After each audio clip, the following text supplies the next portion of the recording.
"You're not my mother anymore." The moment those words left my daughter's mouth, it felt as if the ground disappeared beneath my feet.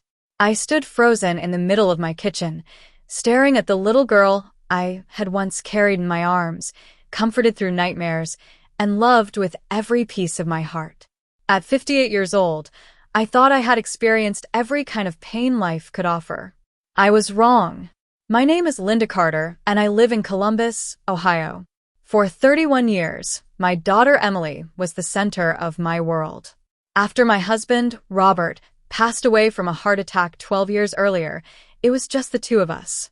I worked double shifts as a nurse, skipped vacations, and sacrificed countless dreams to make sure Emily could have opportunities one never had.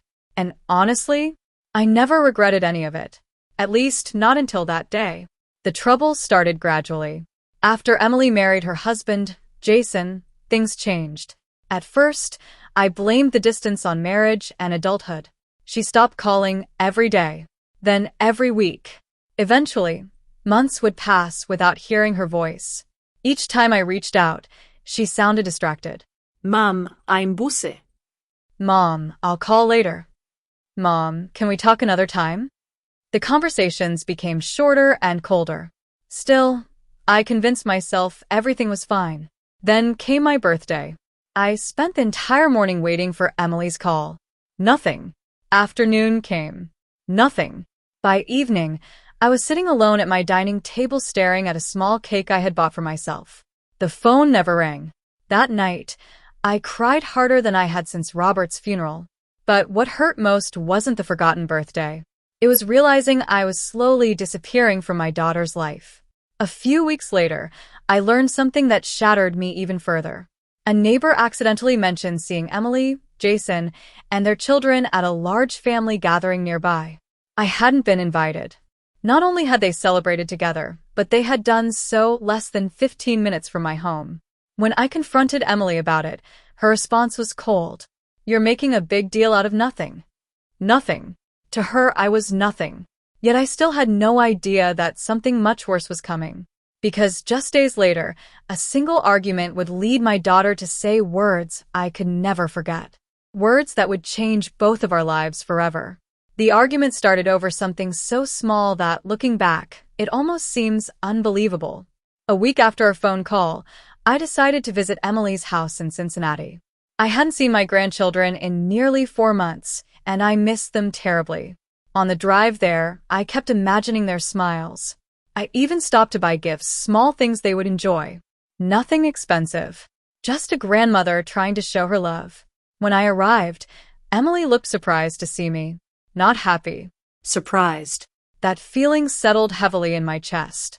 Still, I smiled and handed the children their presents.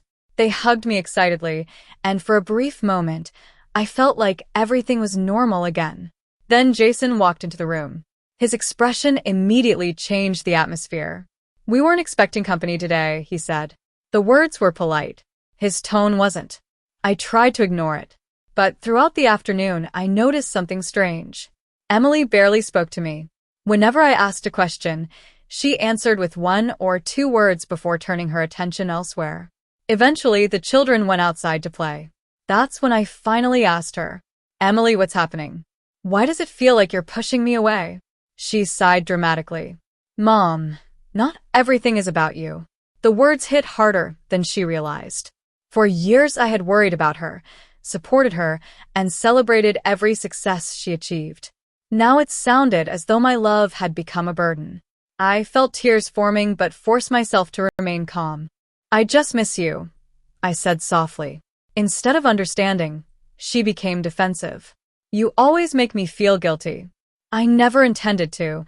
"Yes, you do." The conversation escalated quickly. Years of unspoken frustrations suddenly exploded between us. Then Jason joined in.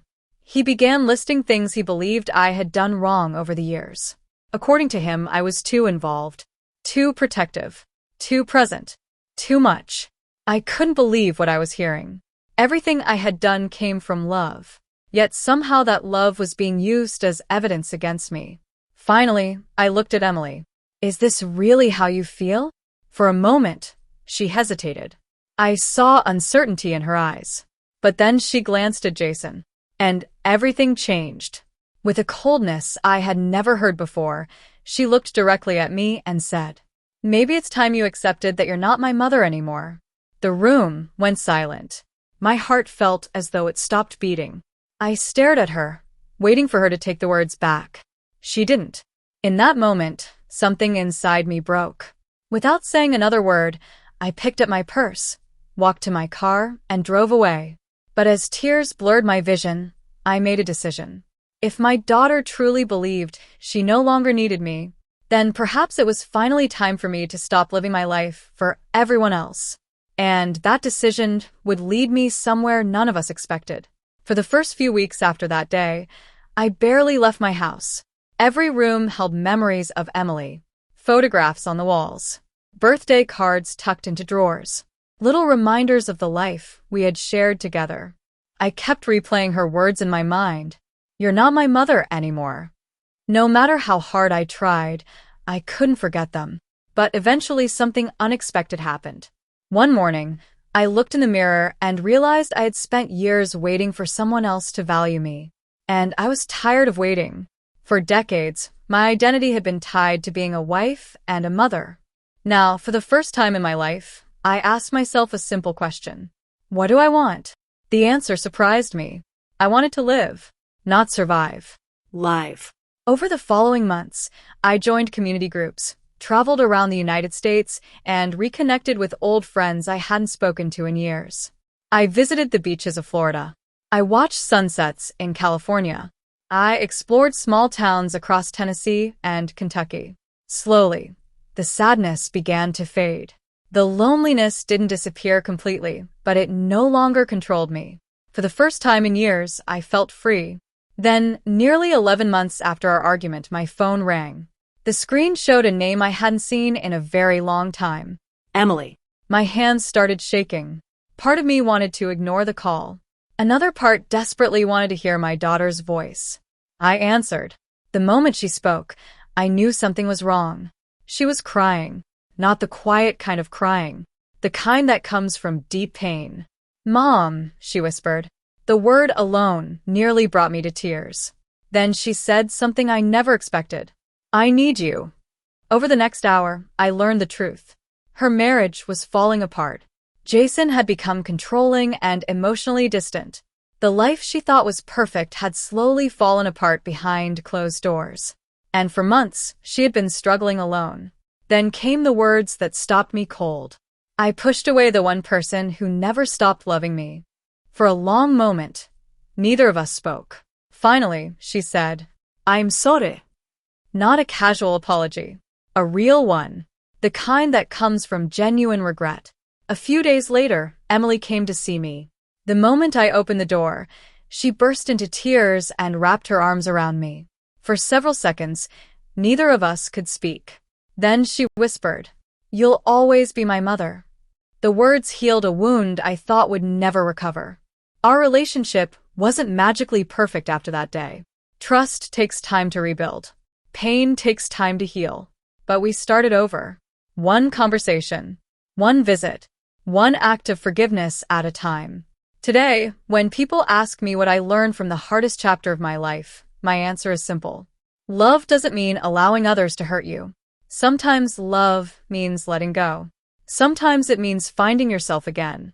And sometimes, when life gives people a chance to see what they lost, broken relationships find their way back home. The day my daughter said, "You're not my mother anymore," shattered my heart. But what happened afterward taught both of us something even more important. A mother's love can be wounded. It can be tested. It can even be rejected. But when it's genuine, its strength can survive almost anything.